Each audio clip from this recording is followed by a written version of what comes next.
Today, there's so much in our lives that influences us, our environment, the people around us. Sometimes we don't even know what's influencing us, and that's what we're here to talk about. Welcome to the Influence Today podcast with Chet Tart and Terry Lyles. Another episode of Influence Today with Chet Tart and Terry Lyles. And we're at Venture X. We're in Palm Beach Gardens. By the way, I want to mention, if you listen to our show and you like it, please hit like button and please share it with other people. So, Terry, you take over the lead today on Influence Today because you have a guest. Mm-hmm. And the guest is, just came back from Indianapolis, I understand. He did, yes. What is in that city? Yeah, well, and you know because you used to live there. He could tell you some stories about it. He was on the radio there. Oliver Askew, glad to have you today as our guest. Oliver drives for the Andretti Motorsport team, and he's in the Indy Lights series.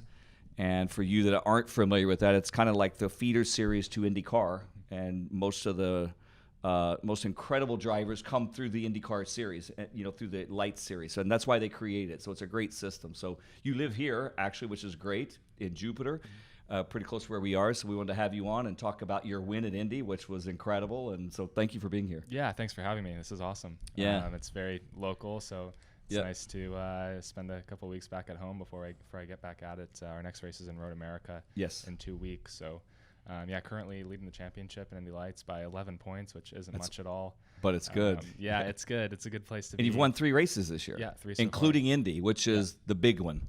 Yeah, and that's if you're gonna win one race this year, the Freedom 100 is the race to win. That's the one. Yeah, it's not the Indy 500, it's the support race on Carb Day. But I've never raced in front of a bigger crowd before. There was 80,000 people, plus we were on live TV on NBCSN as well. So, looking forward to it. I'm racing with Andretti Autosport, which is one of the top teams in the series right now. So everybody knows the Andretti name. Yeah, it's a huge brand. Yeah, so they're a great group of people And I watched your race, and I watched how you finished it. And, Chet, if you didn't see it, you probably want to go online. But he literally was, they go back and forth, wide open. What were your top speeds? Yeah, in qualifying, our average of the 2 laps was about 195. And then the race, it's probably 5 or 7 mile an hour below that average. Right. So just under 190 miles an hour, 185. Yeah, sustainable. But in the draft, we'll get over 200 mile an hour. Sure. So, and they try to tune those cars back a little just because the Indy car series, those guys are cruising at 230, 35 in open stretches. 237 top almost speed on 40. The straights. So. Yeah. I think I've seen you on 95 or the Turnpike. I save it for the track. And I don't. Yeah, that's good. Just for people that are watching and listening here. No. But your race, I saw how, as you were going around and doing it, you literally won it in 7 100ths of a second or something. 6,000. So 6,000. 0.006. Wow. You couldn't even. He goes across there. I think he won, or they're tied. But since they have a scoring, clue there, they know exactly which one crossed. Isn't it amazing that? Yeah. They can figure the winner in that sliver of a time. Yeah, when your transponder goes across that on the track, they know exactly who went through. So I'd love to share just a little bit, or you share kind of how you got started. Mm-hmm. So let's start out with a little segment on how you got started. Why did you go into racing versus tennis or golf or, whatever, philosopher?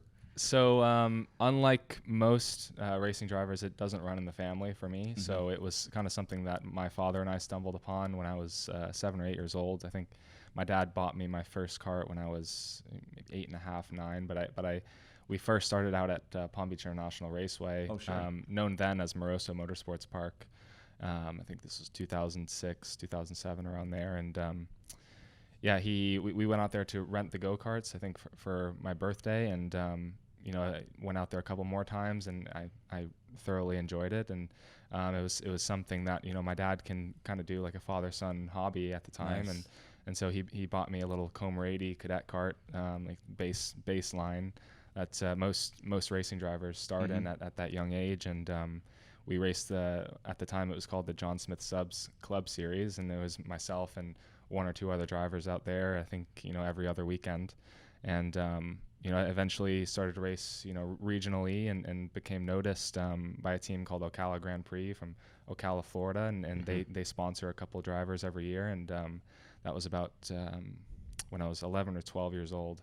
And that really kickstarted my career, because then they brought me to, the national races, the world finals. And that's when I really began to hone my skills in kart racing.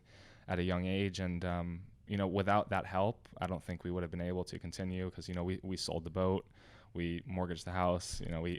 Those are the great stories. Right. Your parents are heroes. It's so exactly. And it was so expensive at that moment. We would have had to stop without that help from Ocala Grand Prix. So that really kickstarted my career. And then, eventually in 2015, this is the longer version of the story, but sure, go ahead, yeah.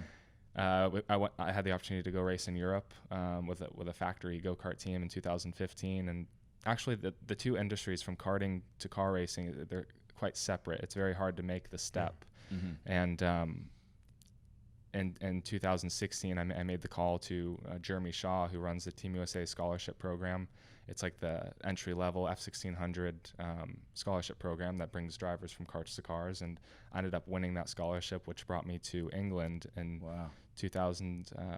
At the end of 2016, raced a couple of events over there, and then won another scholarship to race a full season in 2017 with Mazda Motorsports. So which is a big series. Yeah. And USF 2000, ended up winning that championship, and then my whole career has been about like taking advantage of opportunities, and that's great. Yeah. And just taking the bull by the horns, and I've been thrown in the deep end a couple times, but eventually make it through that, and do the best I can, and won those scholarships. So that's what really propelled me forward. Yeah, and it's interesting because, Chet, I'm listening to you talk. You start driving at 8, 9, 10 years old. You're doing your thing, and these days it's so competitive. You have to start that younger. You're just so far behind the curve. In most cases, you never catch up. But I also let me hear ask you a the question. What was so expensive when you have to mortgage the house? Oh, yeah. He doesn't know anything about racing. I don't know anything about racing. I go, you just get a car. You buy everything, man. You buy a car. You buy a car. You're done, right? Yeah. Well, you got tires. Travel. Every race, fuel, tires. I see. It adds up. So, I mean, it's like building a building before every race. You got to buy the studs. So your parents are committed. Yeah. Overcommitted. Yeah, I was very lucky. They saw my passion for the sport and decided to support me. So that's awesome. Yeah. So their influence on you is incredibly important, and you know that they're doing all this for you. I better be good at this. Yeah. Right. Yeah. Well, and that's what we want to do with our kids. I mean, we all have kids, and you want to give them everything they can, put the best foot forward, and help them succeed. But yet there still has to be an aptitude there and a tolerance, and we know you have that. Obviously, you've demonstrated that. And I think what's also unique is, from a driver perspective, it takes a lot of discipline. You have to train your mind, you have to train your body, you have to put it under control. That's part of what I do with drivers and other athletes, is help them do the mind-body conditioning. That, like you say, when you get thrown the deep end, you say, hey, I've been here before. I know how to swim. Doesn't matter if it's 5,000 deep or 5 feet deep. I still have to tread water. Sure. And when you start figuring that out in your head, it gets a lot easier. But it's just going through the metrics of actually doing that. Yeah. So you won this, and then you got to Andretti Motorsport, which is great. I mean, the Mario Andretti brand and Michael Andretti. I mean, they're superstars. So you're driving for one of the top teams in IndyCar. Yeah.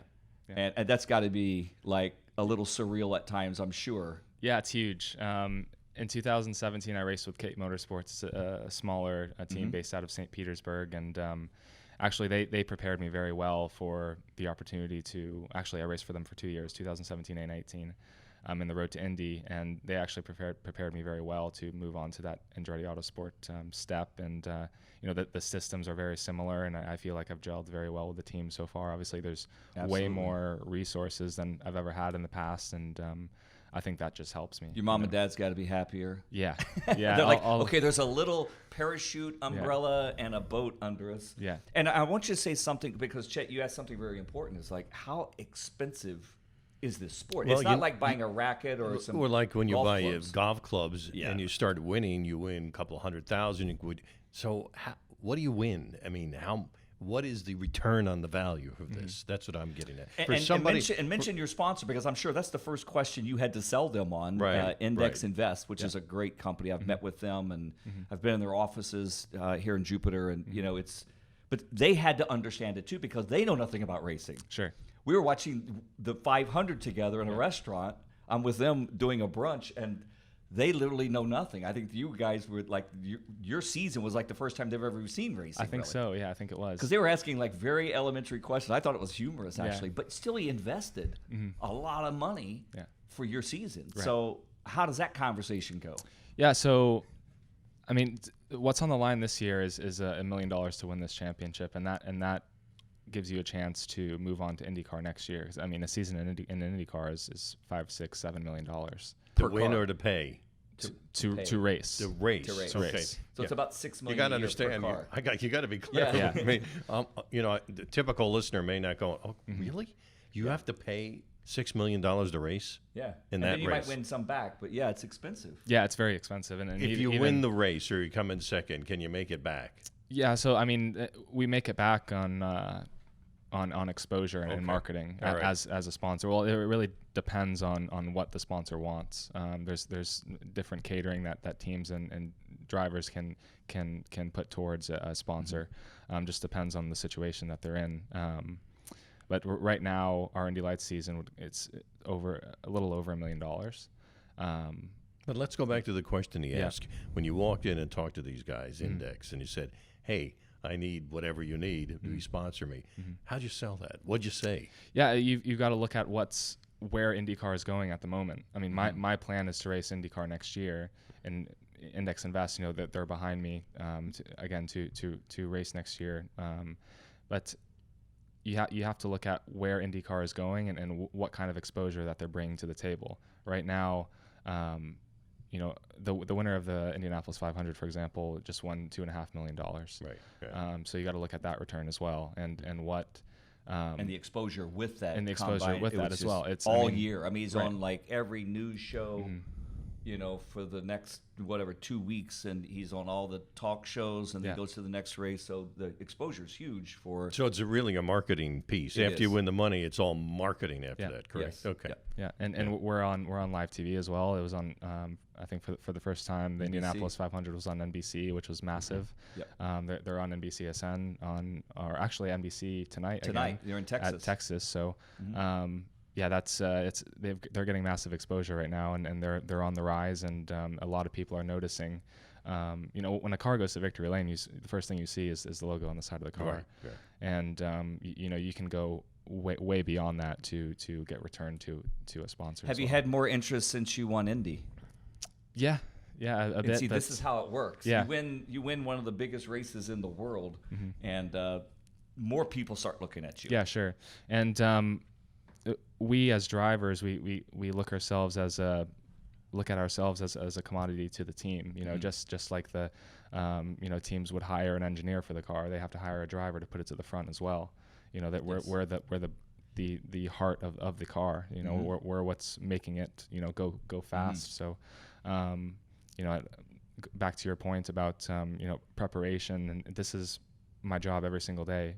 To prepare myself to be as fast as I can in the car and to do my job and to represent my sponsors. So there's a lot that goes into it than what a normal person who doesn't know much about racing watches on TV. So yeah, I remember several years ago there was some ESPN commentators. I won't even mention their names, but they're all over YouTube. They went into this whole thing of our race car drivers, athletes, and you had some NFL guys, some NBA guys, and and I'm watching this like, what are you talking about? Yeah. I mean, how do you not? But see, people just all you do is just go around in circles. Yeah. I mean, how hard could that be? Right. You just drive the car, just don't hit somebody. Actually, oval racing is probably one of the most physical. It is types of. We proved it in Indy in 2015. Yeah.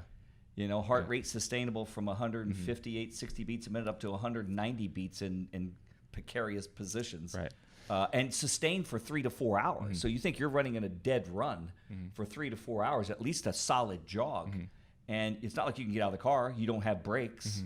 You have pit stops that are, well, you will have. You don't have them now, but in IndyCar, they're 7 seconds long. So it's not like you're going to get out of the car and go, that's not even a break. It's not even a break. No. Yeah, well, this has been a fascinating conversation about that. And in our next episode, I'd really like to talk about how you calm yourself when you're going that fast. What do you look at? What do you pay attention to?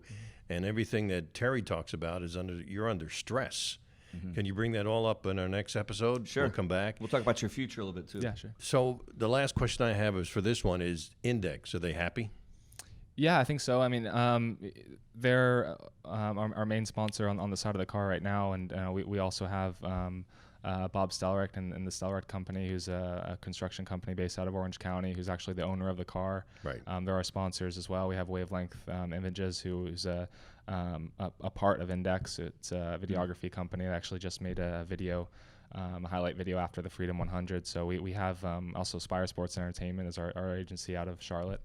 Bomarito Auto Group. There's a car dealership out of St. Louis. So we have a bunch of different sponsors on the car right now. But yeah, for sure, I think to win the biggest race of the year is a big plus for all of us. So Absolutely. Well, thank you. I appreciate that information. We'll be back next week with Oliver. We're going to talk about, I guess, the psychology of doing this, right? Yeah, sure. Stress and Let's what do it. goes on and what you do, and that's one of your expertise is dealing stress. Yeah. You've been listening to Influence Today with Chet Tart and Terry Lyles. We are broadcasting from Venture X, and we're in Palm Beach Gardens. And if you're looking for a place to move your business and you want something unique and different, Venture X is a different place. It is very unique. In fact, when you came in, Oliver, you said it has a college feel to it. yeah, it does. Yeah. It is kind of cool, open air. It is. Yeah, it's very open. Great place for networking for sure. Yeah, so check it out, venturex.com. We'll catch you next week on Influence Today.